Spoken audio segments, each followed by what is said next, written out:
Glad you still got to experience it. I went there for the inaugural year and had a run in with Roger Penske by accident, Oh wow. Was it a good which one? Was it a was good run in?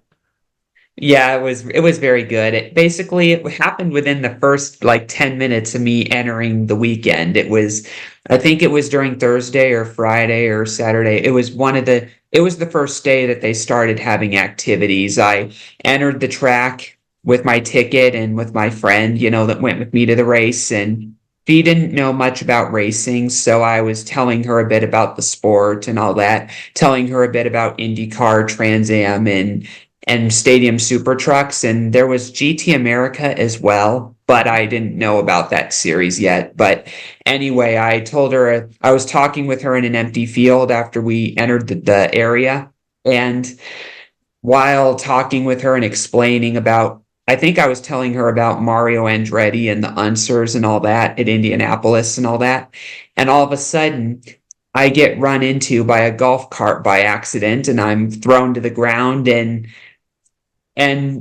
guess who was behind the wheel? Penske. And I just stood up and asked for a picture. And what I found funny about it wasn't just the situation, it was the fact that at that moment, I was by coincidence telling my friend about the time that Sam Hornish Jr. in a Penske car nipped Marco Andretti at Indianapolis. So the Penske talk and then being run into by Penske, it's like, man, what a coincidence and an awesome experience. That is crazy. Wow. Yeah. Yeah. I bet you were pretty shocked, like it's you. And like I'm glad you got a picture of that. Yeah. And you actually used the exact words I said when I met Penske. When I stood up and saw who it was, I was like, holy cow, Penske, it's you.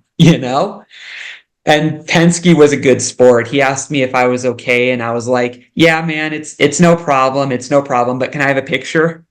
Oh, that's awesome. He got away easy there. You could have asked him for like paddock passes and stuff.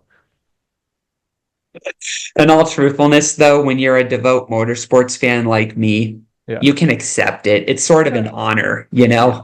Yeah. It's all good. It happens. Yeah, Yeah. it was the least he could have done. And later on, I printed the picture and got it autographed by him, and it's hanging on my wall at the moment. Oh, that's super sweet. Have you had any experience with a starstruck in fandom, even as a driver? Um, like where I was starstruck. Yeah, yeah. Uh,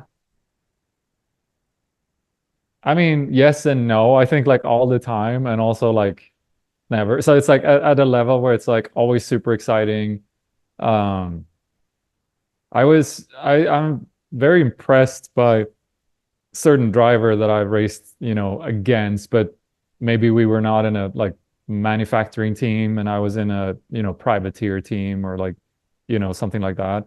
Um, Starstruck, I don't go crazy like that, but I can really have a lot of respect where I'm like, man, that is something else. I see a skill or a level of attack or risk that someone is taking, and consistently manages to keep it going like that. Um, I think it was very like during the Nürburgring years, it was very impressive to see what the works drivers were able to pull off on the Porsche factory team. That was incredible. You know, even one year I remember they had an engine problem early on the car that I won the last 2 years. They pulled the car in the shop, you know, just to pull the garage door down, repaired it for whatever 30 minutes or so, came back out.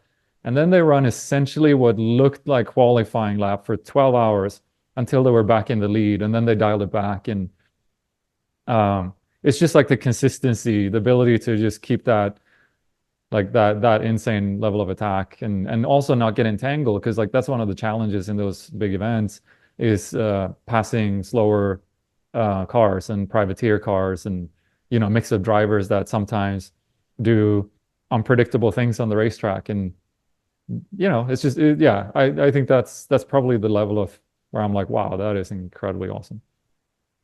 Yeah, for sure. Have you ever had any moments where someone's nudged you or spun you out and you've had the urge to go after them and wreck them, or no? Sure, yeah, I was really upset in 2003. I think it was three or two. I can't remember the year. It was one of those two. I was in the junior touring car challenge, and I got punted at the end of the straight. You know, had really hard time to get the budget together. You know, like worked so long all winter to get sponsors to be at these events, and then in like one of the first races there, I get tagged into at the end of the long straight, like get tied in the corner on turn in and get like sent backwards into the gravel. But I was stuck in the gravel. I couldn't get anywhere. But I think I was more like and I was new in racing. I was like, man, you can't do that. Like someone should pull that guy's license. Like I was really upset, right? And then you learn. Um, but then yeah, I think that's the only time. And then like you learn kind of like, yeah, it's just part of racing and you just gotta like duck down, move on. It is what it is. You know, they will get some drive-through penalty or like time penalty after. And it's like there's nothing really you can do about it. Um, and I had a friend of mine, we were playing like soccer leisurely on Thursday nights and Sundays. And he's a very talented like hockey player. Um, and and I don't know, we talked about something and he said some few words about like sometimes in the game, someone will get after you like constantly and they're trying to literally just like get under your skin, right? And he's like, the only way to handle that, like he mentioned, like, or how do you like, you know, what do you do? And he's like, you just outskill them.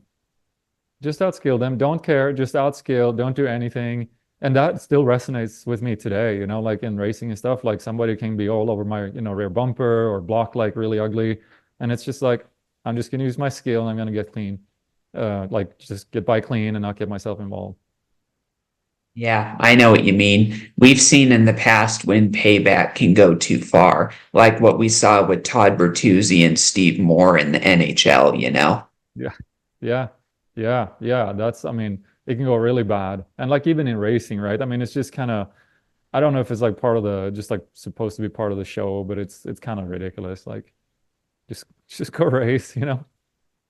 Yeah, that's why I'm more into sports cars and GT cars and Indy cars and monster trucks these days. I was a devout NASCAR fan for a number of years and spent about 11, I think it was 13 years in the sport, you know. And I still see clips of it occasionally, but I walked away from it for the most part in 2020 just because it became so politicized and NASCAR is they have a very bad reputation for being fair with their rules, you know, if you know what I mean, like treating drivers the same. And aside from that, I encountered a lot of fans that just were, let's just say they were different than than the fans that I've seen in IndyCar and sports cars in a more classy way, if you know what I mean.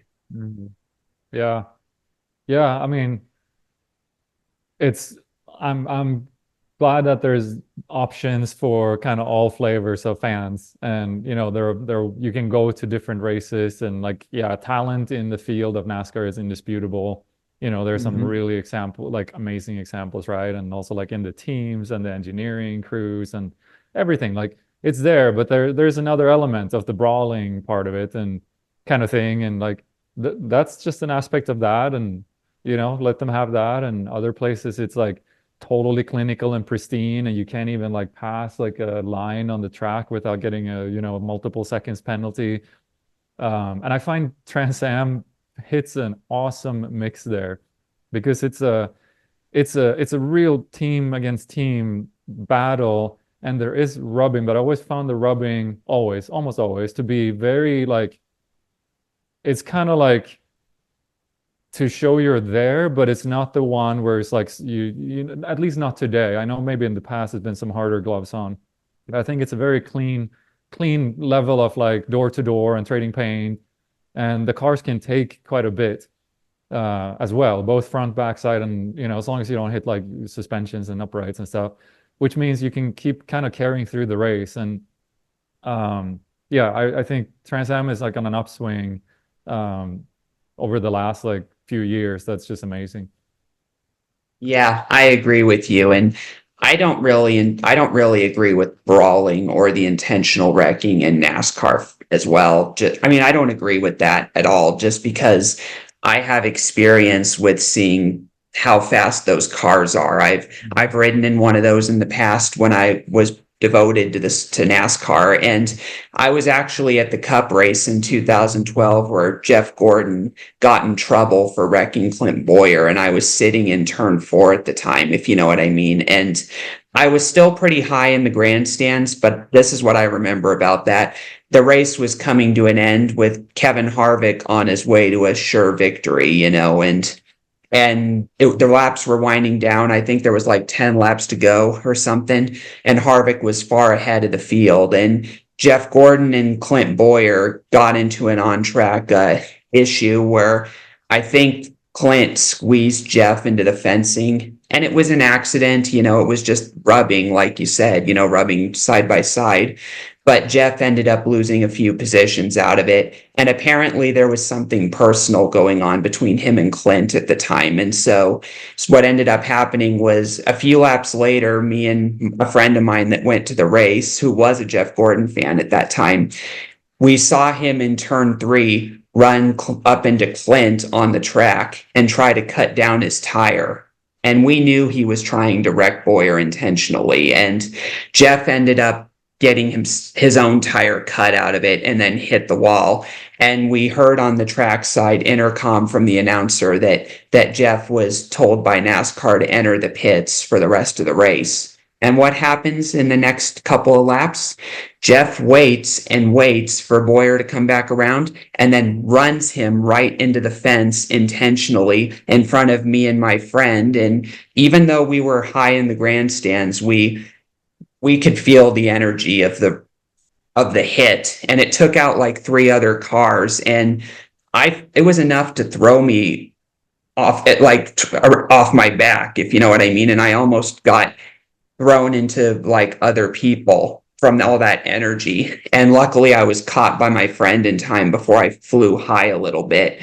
And when I saw that wreck and got back onto my feet, I was shocked. The crowd was roaring, obviously, because of the fact that they witnessed something major, obviously. But when that happened, I looked over to my friend and said, I was like, what the hell? You know what I mean? Like, I was really unimpressed with that. And, what ended up happening, obviously was a brawl between the pit crews, and the crowd was roaring. And then Flint ran out of his car and tried to go to Jeff's hauler and was restrained. And the race continued after like a lengthy delay. And Jeff Gordon was, I think, parked for the rest of that race because of what happened. And by the time the day was over, my friend and I went back to our cars, and we knew right away that Jeff was going to be penalized by NASCAR when the whole thing was said and done. And he got off with a $100,000 fine, I think, and I think a point deduction. I personally thought he should have been out for the rest of the season. That, like, there were like two or three races left, and I personally thought he should have been out for the rest of the year. But obviously, NASCAR wasn't going to suspend someone that was a big name in their sport, especially when he had a history, of clean driving. And so that was a complicated situation. But yeah, that was one of the things that drove me away as well, was seeing wrecks like that on a regular basis. You know what I mean? Hmm. Yeah. It's again, it's a different, they run it differently. They get the eyeballs for different reasons. Yeah. Yeah. Yeah, but Trans Am, I remember seeing the TA2 race in Nashville, and that Mhm. was the first race I attended involving Trans Am, and Really? I saw it way differently there. I saw that as being racing the way that they should have been, that there should be. The drivers respect each other, and not one wreck in that race ever happened. I mean, there were cars that broke down or stopped on the track, but nobody ever spun each other out or wrecked each other. And I found that to be very classy. And the drivers were nice afterwards. Like I got to interact with some of the TA2 drivers afterwards, like Thomas Merrill. And Mhm. I think I saw Tony Ave at one point, along with Boris Said. So, it was nice to see and interact with those guys and see the difference in culture. And I really liked that they were fan friendly and open to the fans, unlike NASCAR, if you know what I mean.